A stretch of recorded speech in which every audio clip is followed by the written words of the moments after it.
It was honestly mostly because I just wanted to make sure I had the right person in my head, because obviously I know your voice pretty well. Right.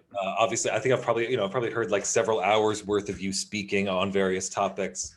You're quite a funny guy, as well as obviously Totally. a professional person. I've always found that a nice combination, a combination of professional and comedic. Because obviously, stand-up comedians, they're brilliant, they're savants, But it's wonderful. very But like, unprofessional. where are they going to be when you need the rent at the end of the month? Under some overpass somewhere, getting like a hand job for like a rock of crack or half a scabby of meth. I don't even know what you call a little bit of meth. Anyways, this is all appropriate conversation for my lawyer. I'm really glad you're here, because I got three skeebies. I don't know what my legal rights are. I don't understand. What's a skeevy? I'm not sure either. I'm making up a completely unique street lingo. Okay, I see. Anyways, Jeff, let's get started here. Jeff, Tell me about your background. Oh, my background? I think I ripped it off from Chrono Cross, everyone's least favorite video game on the PS1, I guess. But that's just because Chrono Trigger was so heralded that by comparison it dwarfs the reputation of Chrono Cross, its successor. We don't have time to debate this, man. We're gonna be here all day if you get me on that. Hold on, everybody. Like, order. Let me start the show, okay? On a world spinning its way to damnation amidst the fear and despair of a broken human race, who is left to fight for what's good and pure? That's right, it's Night Rule. I'm joined today by Ronald, Raygun, and Jeff from Georgia. Welcome, gentlemen. I also fight for truth and justice and all that stuff. It's true. Yeah, this is exactly. Like with me and Jeff, this is like one of those Avenger movies. It kind of is. It's like joining forces. We need one or two more of the regular callers in. Like, maybe we can get Mindy. I don't think we do. I think no. No. Mindy's like Hawkeye. We don't need her. But why don't we we'll bring them in exactly like Hawkeye without their own origin story. We're not going to invest money in like building them up or anything, but they'll just show up and they'll be there window dressing while we do the Superman thing and just punch. You've got Captain America here. You've got Iron Man right here. Like, what else? That's really the cores right there, right? Like, yeah, we don't really even need anyone else. Like, yeah, maybe we could get like John from San Antonio's Thor or something. That would be all right, maybe. But we're set, I'd be down man. with that. We have a multi-billion-dollar sort of like project right in front of you, everyone. So actually, it's very serendipitous that I have you both here, because I did recently come across some very scandalous video. I don't know if you've seen this. I'm sending you a link right now. This is posted to my YouTube channel, Night Rule. Please like and subscribe. Please visit us at Patreon at patreon.com/nightrule. Do you think when Leonardo da Vinci was searching for patrons in medieval Venice that he would have to append every statement with "please like and subscribe"? Do you think that was a thing back then? No. It was a little bit easier in some ways, because you either really made it or you really didn't as a creative type. Right. Until you get to like Mozart, who half makes it and supports himself to his like, I don't know, like 33 or something. And then dies of like some easily preventable disease. And he's like buried in a mass grave, if I'm not mistaken. I've seen the film Amadeus at least 3 times. I don't remember. Film. It's been a long time since music school, so I don't remember all his biography. But I do know he didn't really make it. He tried to do the independent composer thing without a patron and do the thing where he was just like, "No, my work is so good, like and subscribe, everyone." And it sort of worked for a few years, but he never really made enough money. It wasn't really till Beethoven. Well, they only had MySpace back then. It was like a completely different paradigm they were working under. But thank you so much for joining me, gentlemen. This is kind of a bit of an impromptu call, but I do have. I figured since we have a legal mind on here, I'm not sure what the billable hours policy is right now for podcasting. The clock's running. That's all I know. The clock's running. Yeah. So I think let's get into some of the topics facing me. Besides the charges the casino just formally filed this morning, we're going to talk about that on a separate call. Get Rudy in on that one. I want to make sure we got the full brain trust. So I was curious, actually, Ronald, Raygun. So you're an immigration lawyer. I think you're probably well exposed to the panoptic nature of the immigration enforcement apparatus.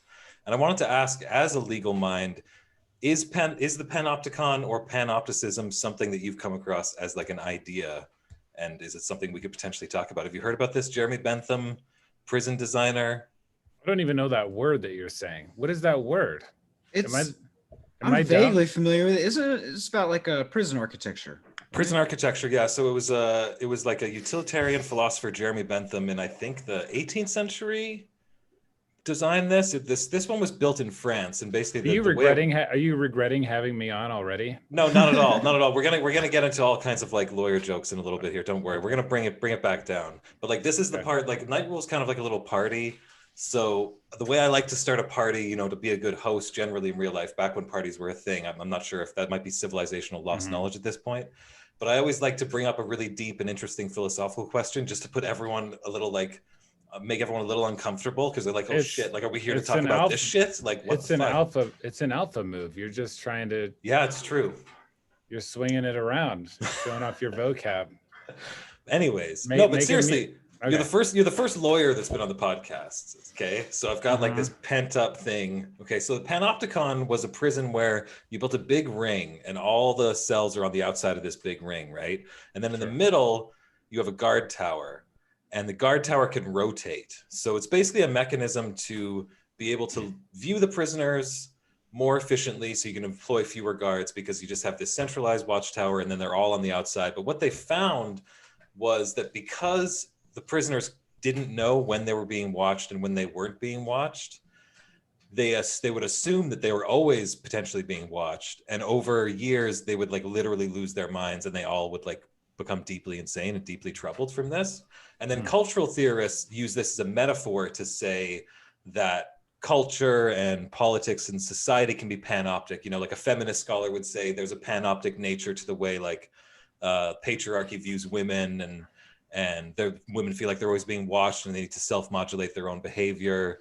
And it's kind of this idea of like the legal apparatus being like so kind of undifferentiated that it actually has this like profoundly weird and deep effect on like the human psyche.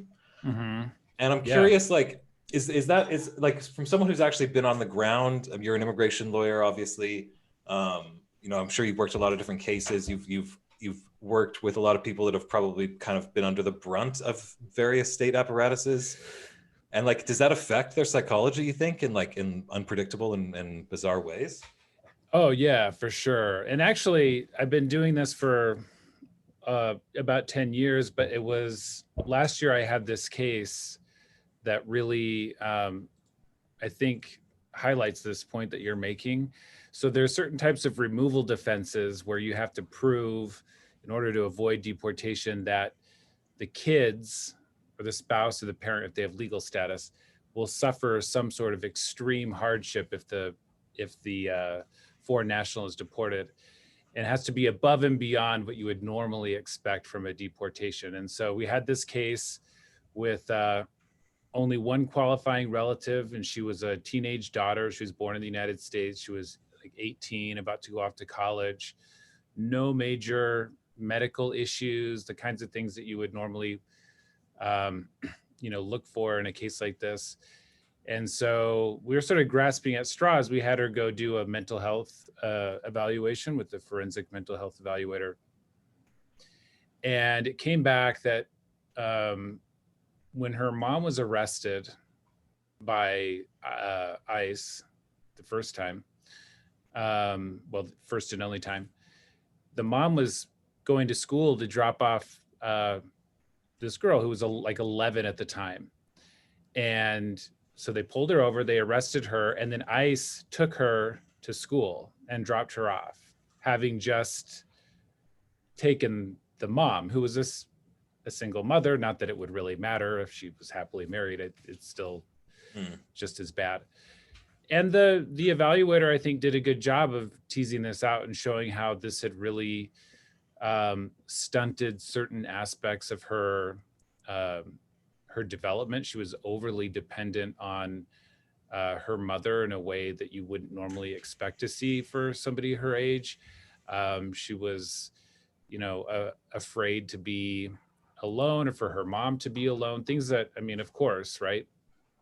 And so even though I've done this for a long time, it didn't even really occur to me to look under that rock. It's obvious now in retrospect, but and I have other clients who have been in removal proceedings for 5 or 6 years, and these are people who are on the radar, so they know they have hearings coming up or they have regular check-ins with ICE, and I can see how it's just it wears on people. It really wears them down. And then even for people who are off the radar, people who don't have, who don't have hearings or anything, we get a lot of questions that are very, very, on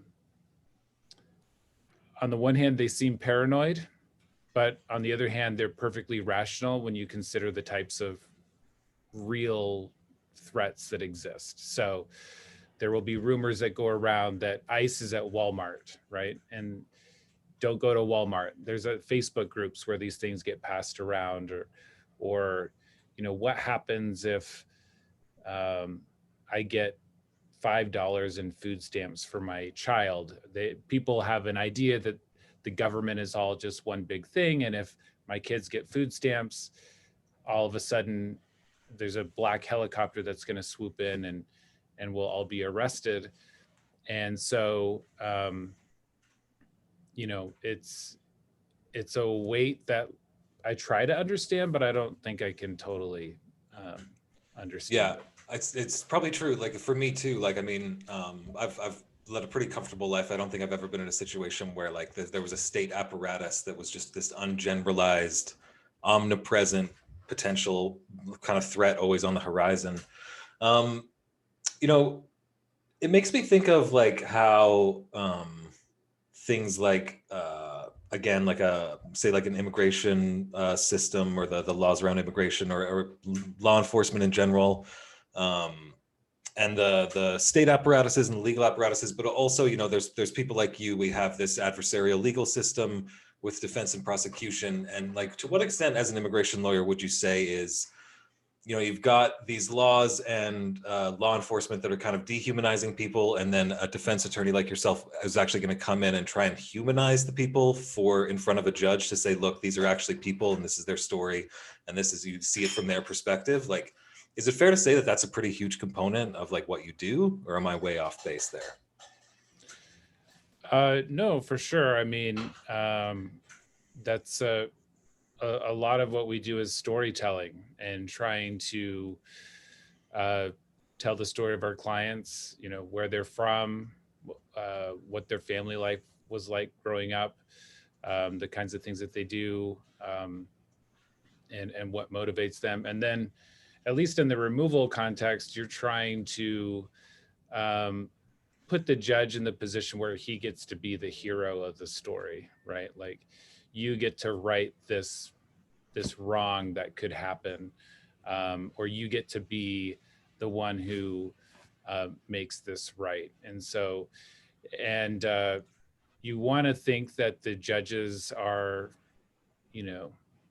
fair arbiters or following the law in a consistent way. And at the end of the day, you start to see they're just not. And you have to learn sort of their individual characteristics and the things that the judges really care about or want to see, and learn to tailor your case to the particular judge that you have. But yeah, that's a huge part of it. And especially since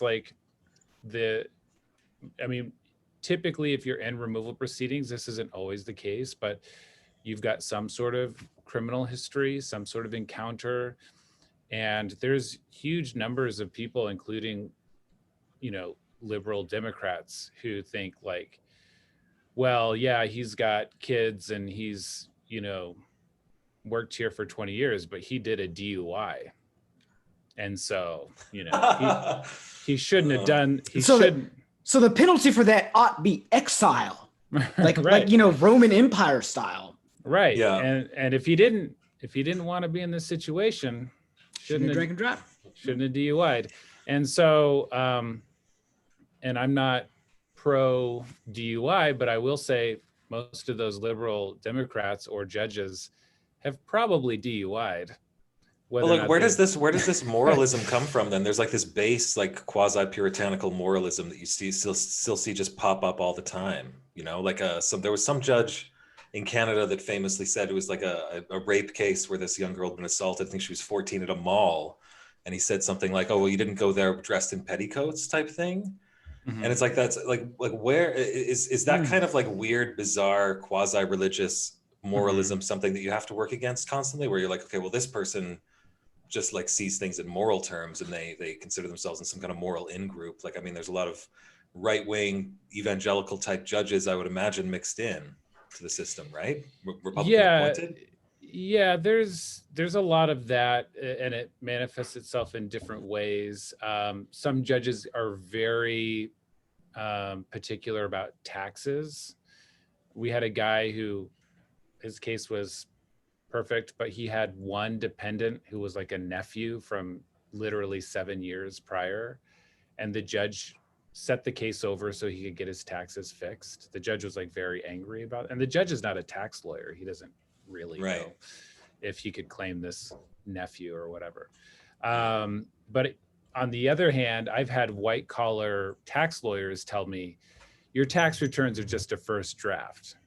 Like, you send the IRS whatever, and then that's a really good hand gesture for that. Whatever, and then if they correct you, then okay, well, let's get around to doing the second draft. So when it comes to white collar folks, that's the attitude I think that everybody sort of understands and expects.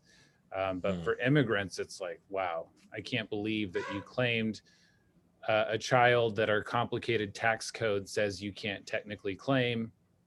And the benefit for that was, some small addition to your tax return. But yeah, I think some of it, I mean, it's a complicated question, like where this comes from, but I think some of it at least comes from our sort of either belief or hope that things are fair and make sense. Yeah, and so, which is something I wanted to get to. Yeah, but totally. Like, if the world is just, then whatever's happening, whatever terrible thing that's happening to this person must have been for a reason. And if I'm about to deport you, it must be because you deserve it. And you're the instrument of justice or what is right somehow. Right. Yeah.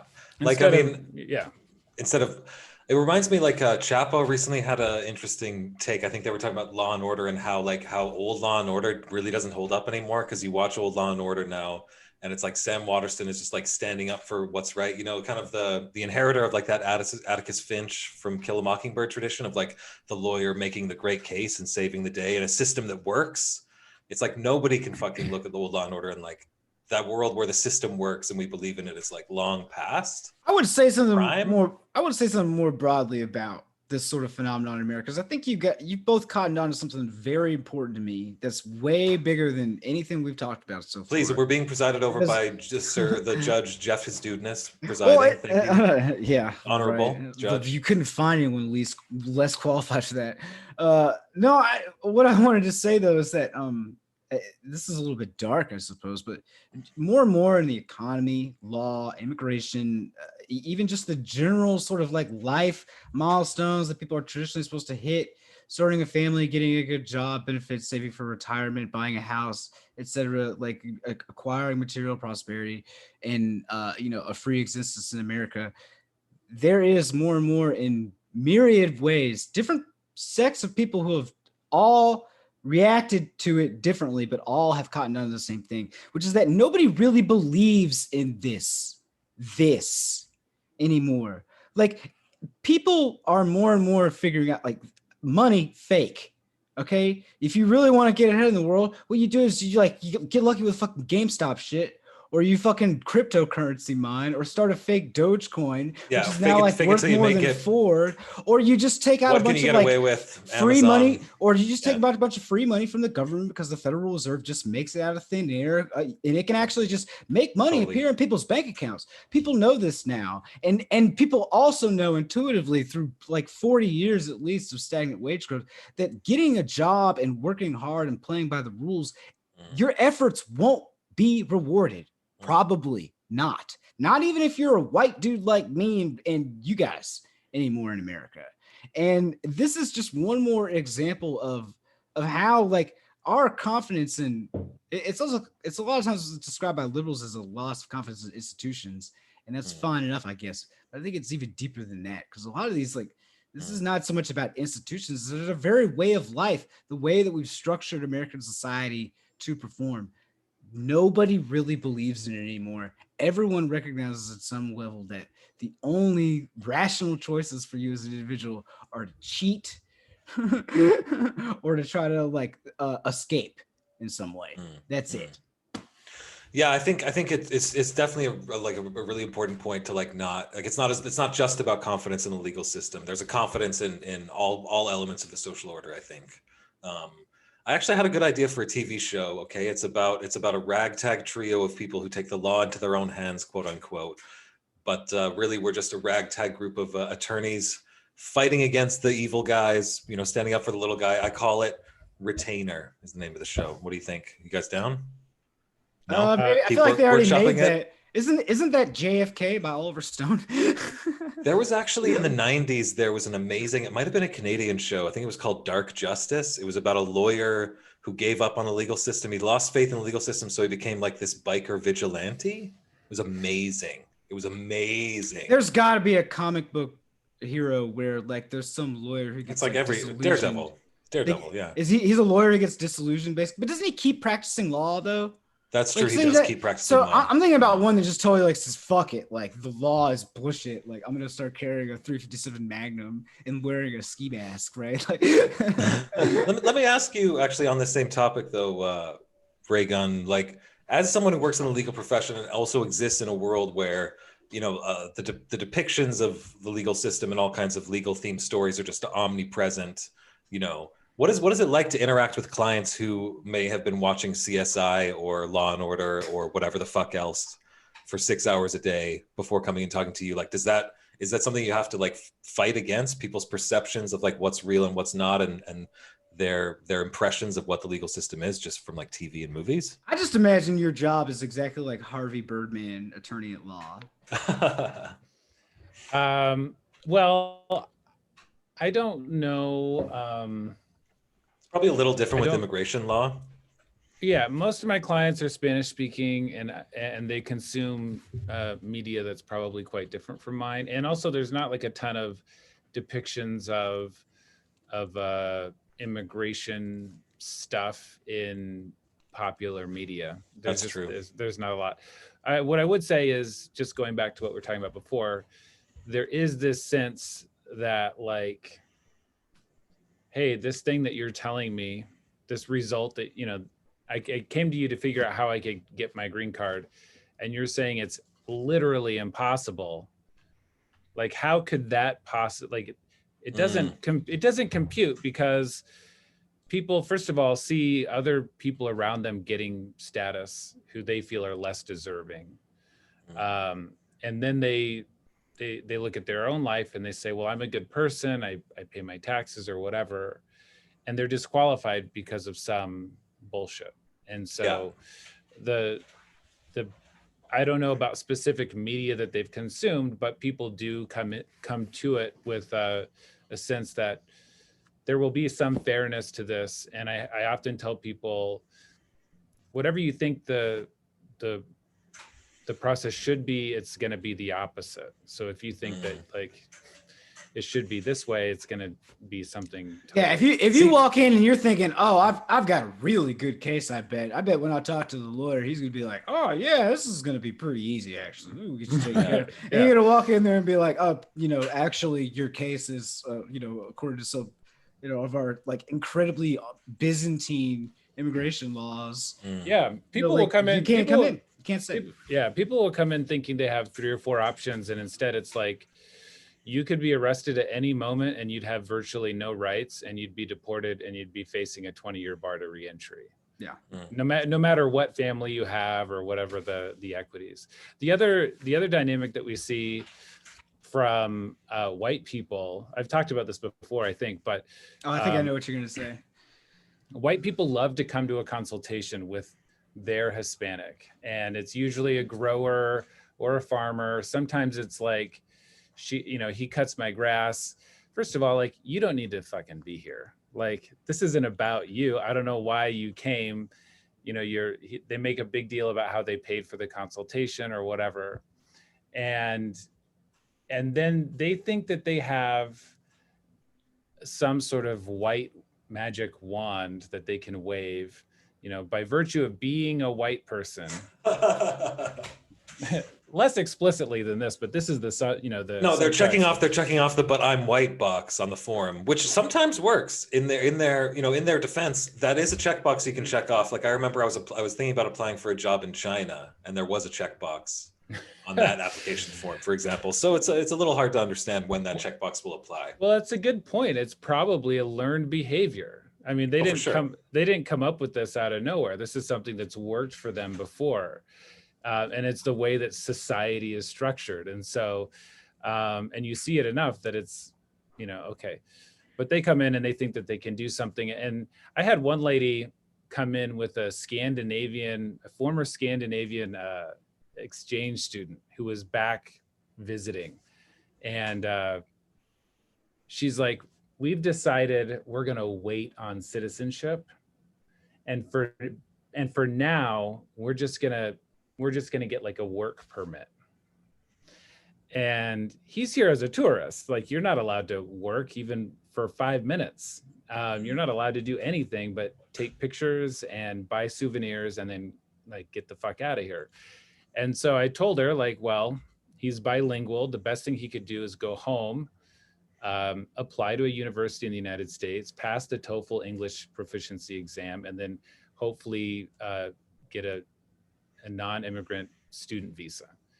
And she later emailed me to tell me that I'd really ruined his dreams, and that I was the worst lawyer, and how unfair it is, of course, that the Mexicans who do things the wrong way, of course, they get all the benefits in her mind. But that's not a good place to go, lady. Yeah. But her good Scandinavian exchange student,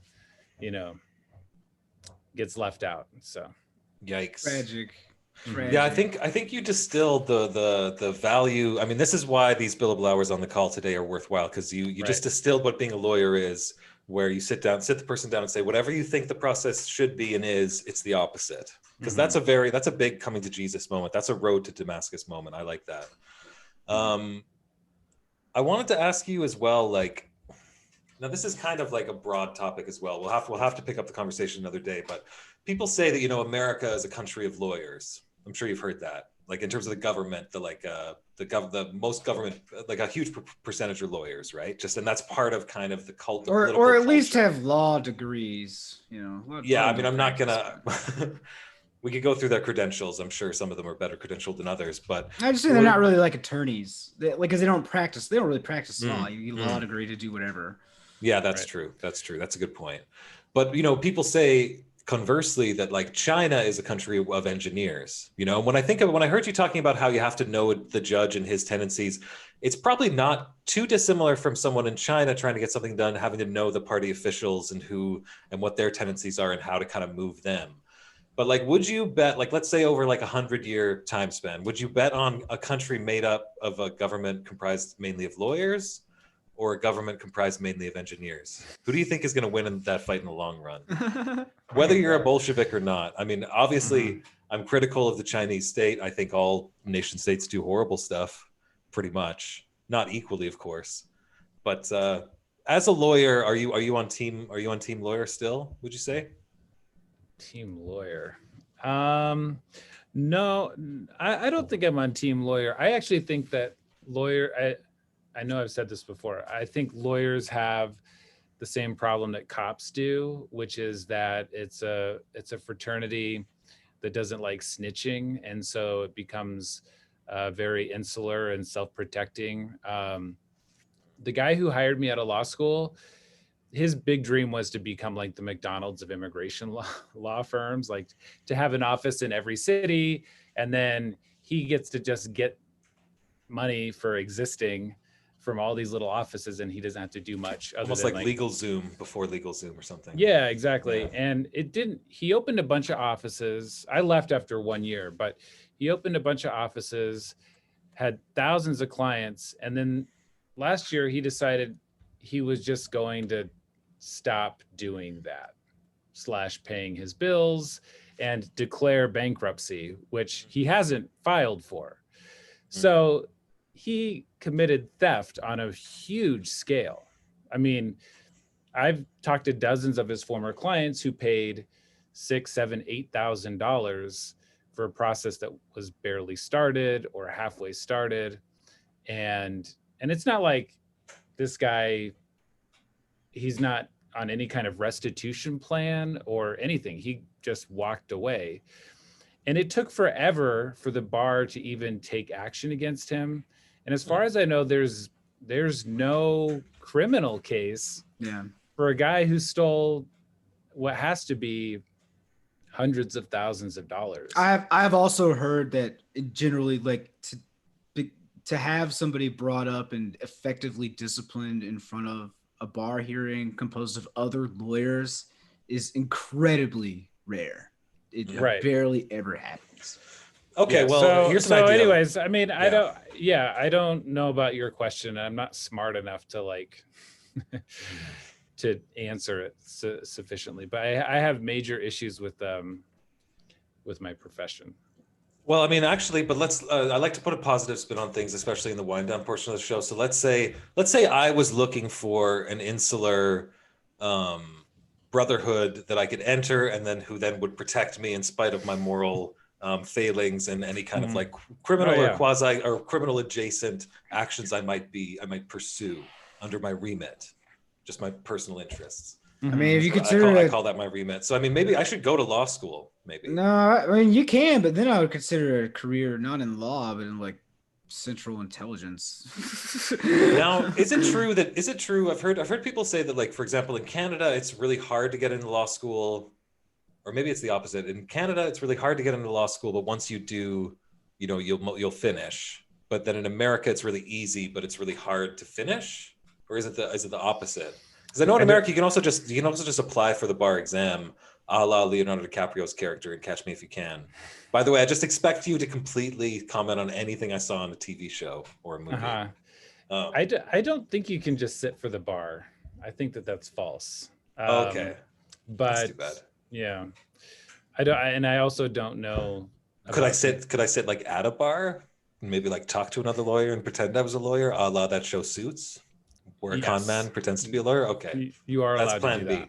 Okay, good. I mean, I don't know how it is now, but for years pre-pandemic, like it was there were too many law schools generating too many people with law degrees for the amount of legal work in America that was available. And so when they're this trend, they're driving Ubers then, or what? I mean, yeah, a lot of them, and they don't do lawyer. I mean, a lot of them are lucky if they get paralegal work. So they were watching Better Call Saul and Law and Order, and they thought this is a good profession for me. Yeah, for years they turned those people out and they saddled them up with huge amounts of debt. And I've read no indication that trend is not continued. Like it is pretty hard to actually become a lawyer who practices and can survive in America. I've heard, like, when you look at the median income, actually, it's really not that much. So, like, are there shady law schools in America? I mean, does Trump University have a law school where they trick people? You're gonna become this great lawyer and you pay them some incredible amount. Like, I know there are lots of shady law schools. There were lots of for-profit ones. And I know that the system for like court transcribers, like to learn how to become a court transcriber is a completely for-profit, ridiculously expensive thing that you're looking for. There's like one of only a few hundred jobs in the whole continent because you have to learn the special typing or whatever. It's, you know what I mean? Sure. And like apparently it costs like 30 grand or whatever to go to school for like a year. And like, if you're lucky, you'll get one of the few jobs.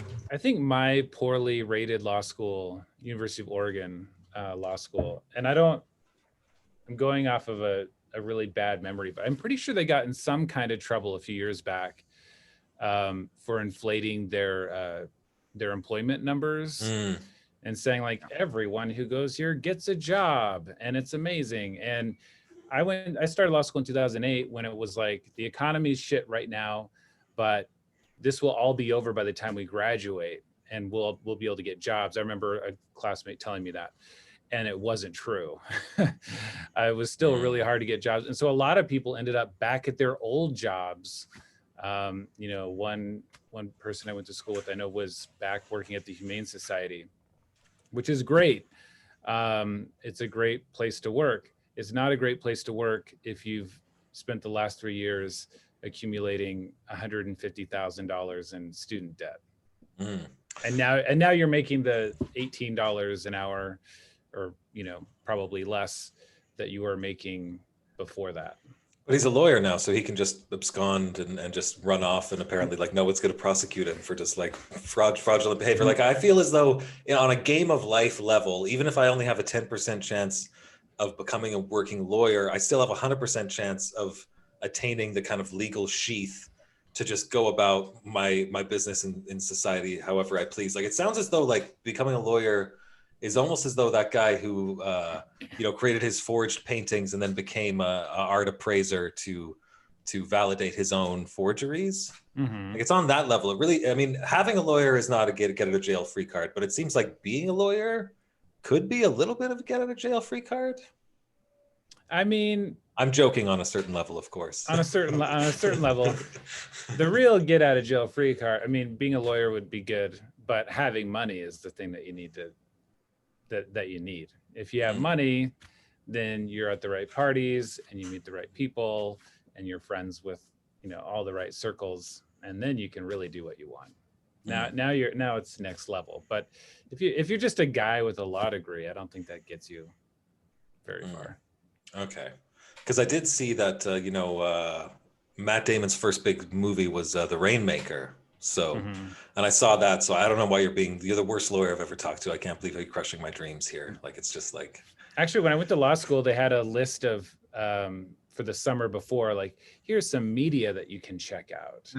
And one of the things on the list was that movie. That's hilarious. And so I watched it and I was like, I'm going to take down Big Tobacco or whatever it was. I'm more of a 12 Angry Men kind of guy.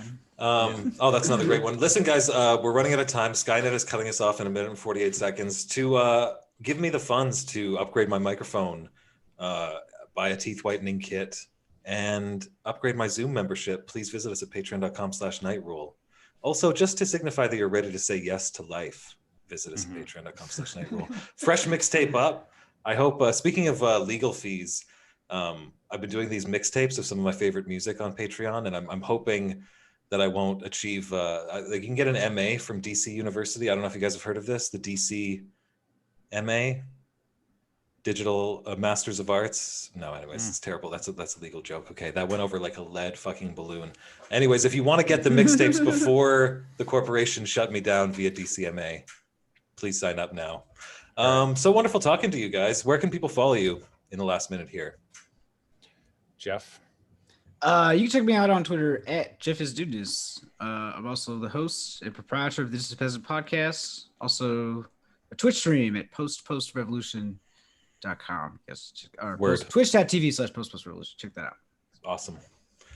And Ronald Raygun. Yeah, I'm at Yakima Abogado on Twitter. So, are you still doing the Redirect podcast, or is it on hiatus? No, I still do a podcast. It's called Redirect. You can find it on the internet. Yeah, internet.com. I really liked it a lot. I haven't listened to it in a while, so I got to catch up. Actually, I need some fresh content. So. You don't need to say that. Just say that you listen. Just say that you listen to it. I love it. It's my favorite podcast. I mean, never miss an episode. That's great. I'm basically looking at my phone 24/7 waiting. Okay, gentlemen, enjoy the rest of your day, and I'll catch up with you real soon. Much appreciated. Much love. Thanks for having me. Bye. Bye.